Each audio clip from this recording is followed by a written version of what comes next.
The fire is already lit. Sit down, breathe, and listen. Something feels different. A break in perception, a sudden clarity, and you think you've awakened. But what you call an awakening might just be a well-dressed defense mechanism. We live in an era where even the ego is spiritualized. It learns to talk about trauma, shadow, archetypes, and takes pride in doing so. But knowledge isn't liberation. Insight isn't transformation. And beautiful words don't pierce the soul. Carl Jung once wrote, "People will do anything, no matter how absurd, to avoid facing their own soul." Even become highly functional spiritual personas, draped in awareness, but numb to themselves. That's why most people don't awaken. They flirt with the real, but run the moment the fire starts to burn. Today, you'll understand why this happens and what changes when someone truly crosses through. By the end, you'll see what separates those who truly awaken from those who only rehearse opening their eyes. But first, you must lose the most seductive illusion of all, the belief that you've already arrived. Most people say they want the truth, but deep down, they only want a version of truth that doesn't demand sacrifice. When a true awakening begins, it doesn't bring peace, it brings panic, because what was asleep starts to move. The masks fall, the stories lose meaning, and everything that once held your identity collapses. Carl Jung wrote, "One does not become enlightened by imagining figures of light, but by making the darkness conscious." But real consciousness hurts because it forces you to look at yourself with no escape, no guilt to project, no excuses to repeat. That's when the ego collapses. It realizes true clarity requires the death of everything familiar, and it starts negotiating. Can I awaken without losing control? Can I transform without letting anything go? You can't. The soul doesn't sign partial contracts. The cost of awakening isn't high, it's total. And that's why most people fall back asleep. Not because they didn't understand the path, but because they refuse to pay what it demands. Total surrender. Most people don't run from awakening. They pretend they're still awake. We swap the armor of ego for something more acceptable. Flowy clothes, incense, conscious vocabulary, catchy mantras, but inside, the same untouched pain, the same emotional rigidity, the same craving for acceptance disguised as enlightenment. Jung warned, the persona is that system of adaptation that conforms to what the world expects, even at the cost of the soul. Today, the persona isn't just social, it's spiritual. A well-rehearsed performance repeating words like shadow, presence, cycles, but unable to sit in 1 minute of absolute silence with itself. Marion Woodman called this performative healing, when the language of transformation becomes a mask to avoid changing anything real. And it happens because the mind is clever. It figured out that pretending to heal gives more control than actually shedding layers. So the person meditates, breathes, performs rituals, but doesn't feel. They speak of healing because it's easier to appear awakened than to die to everything that used to keep them alive. You call it failure, but it's just the beginning of truth. Collapse comes when the soul can no longer bear being ignored, when the persona breaks, when everything you built to be loved, accepted, safe, can no longer hold itself up, and then what was pushed into the unconscious returns. Jung once said, "What you resist persists. What you accept transforms." But before transformation comes destruction, because the soul doesn't want you to improve. It wants you to become whole again. And for that, it tears everything down. The career that was just a mask, the relationship that numbed your emptiness, the routine you called purpose, but was just a distraction. It's not punishment, it's correction. You didn't fall, you were summoned. What looks like an end is simply the first honest act your soul has done in years. It stopped you. Those who call collapse a failure are just the ego trying to label truth as a mistake. But the soul knows that's where it truly began. You say you want change, but you set conditions. You want transformation as long as you don't have to die to what sustains you. You want to dive in while keeping your feet on the ground. You want the soul without dropping the character. You want to cross over, but demand a map, certainty, and light. Jung spoke of the transcendent function, the point where the ego must dissolve so the self can emerge. But most never get there. Not because they can't, but because they try to negotiate with the soul. And the soul does not bargain. It asks for everything, even what you protect the most. You don't want to change.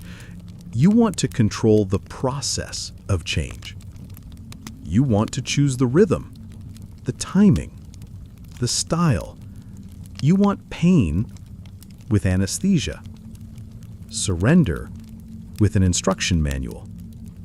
But real awakening is surrender. It's trusting without a map. It's burning the ground beneath you and walking anyway.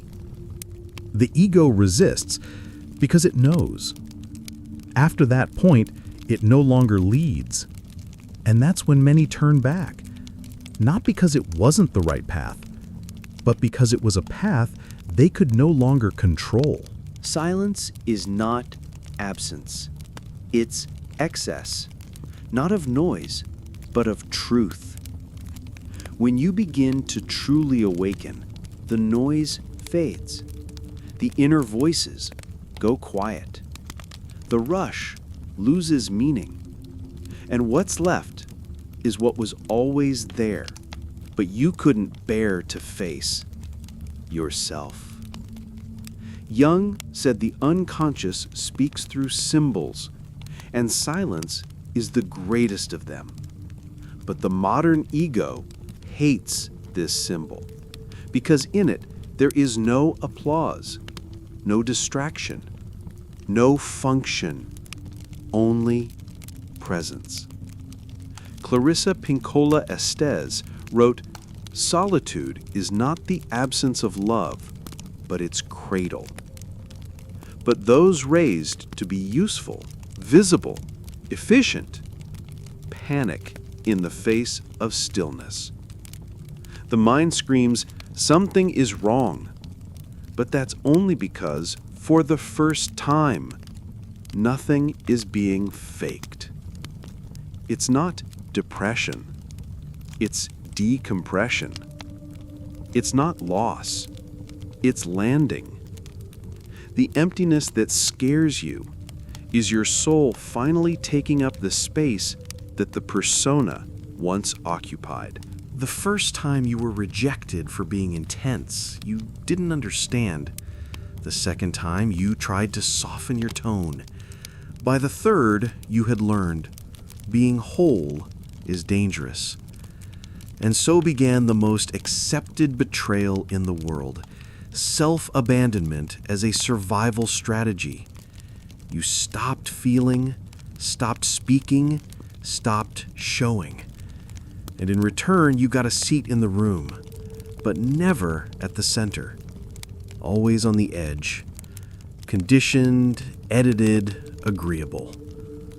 Jung said that individuation is the process of becoming who you are. But to do that, you must remember everything you had to forget in order not to be excluded. Donald Kalshed calls this the divided psyche, when whole parts of you are buried alive just so the rest can keep functioning. But these parts don't die. They freeze. And frozen, they turn into symptoms. Anxiety, emptiness, nameless rage, causeless sadness. The pain isn't there because you're weak. It's there because a part of you remembers who you were before you mutilated yourself just to fit in. And that part is still waiting for you. You changed your language. You changed your habits. You even changed your beliefs. But you're still trapped, now in a padded cell made of beautiful words. The cell of, this is just how I am. The cell of, I've already worked on this. The cell of, I'm finally at peace now. But that peace is just the absence of confrontation, just outer silence, just discomfort anesthetized with elevated vocabulary. Jung said, freedom doesn't come by denying the shadow, but by integrating it. But integration is hard. It costs ruptures. It costs admiration. It costs disappointing those who only clapped when you lied about who you were. Erich Fromm spoke of the fear of freedom. Many would rather lock themselves in a new persona as long as it's socially praised, as long as no one questions it. And the danger with this type of prison is that it doesn't scream.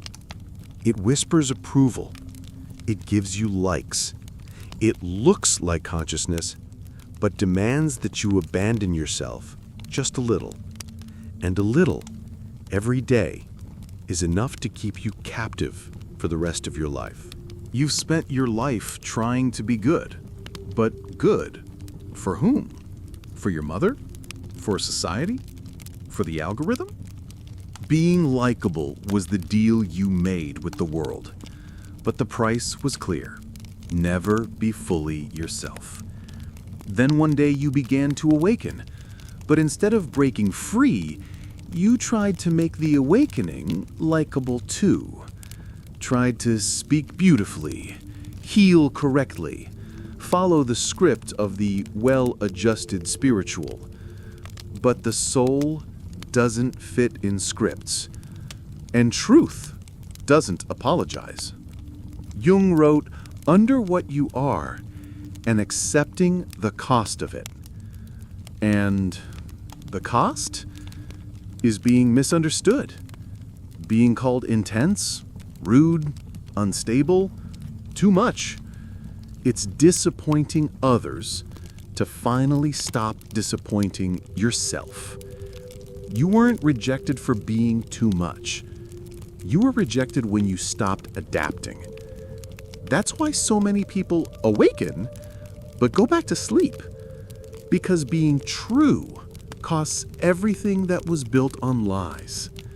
And yes, it hurts to lose, but it hurts even more to keep being what you never were, just to be accepted by people who never really saw you. You don't need to understand everything right now. You don't need to finish anything. You don't need to explain to anyone what's happening to you. Awakening doesn't end. It repeats in waves, in cycles, in silences that return just when you thought you were fine. And that's okay. The world will keep demanding versions of you. It will ask you to fit in again. It will reward you if you soften, filter, surrender. But the soul never forgets. And every time you get lost, it lights a discomfort, a subtle unrest, a quiet implosion inside that says, this still isn't it. That's when you return. Not to start over, but to remember. Carl Jung said, the encounter with the self is always a surrender experience. And surrender isn't weakness, it's symbolic maturity.